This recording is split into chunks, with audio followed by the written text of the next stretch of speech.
Hello বন্ধুরা, দেখেন আমাদের মুরগি ডিম না দেওয়ায় বাসা চলছে। দেখ হাতি, দেখ ডিম আসছে। এই যেগুলা ডিম না দেওয়ায় কারণ এগুলা তুলে তুলে আমরা বেছে রাখে দিচ্ছি পরবর্তী বেচার জন্য। এটা এটা রিজেক্ট করা হলো এই মুরগিটা। অবশ্য যখন ডিম না দিবে তখন দেখবেন আপনারা মুখটা হলুদ হয়ে যাবে। এগুলা মুরগি আপনারা ধরে রেখে দেবেন পরবর্তী বেচার জন্য।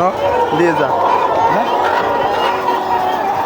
এগুলো পরবর্তী ডিম না দেওয়ার কারণে এগুলো শুধু খাবার খাচ্ছে, আমাদের কোনো উপকার আসছে না। এখন যে পরিমাণ বাচ্চার দাম সে অনুযায়ী মুরগি যেহেতু ডিম দিচ্ছে না, এগুলো ধরে বাছাই করে বেছে দেওয়ার জন্য প্রস্তুতি নেওয়া হচ্ছে।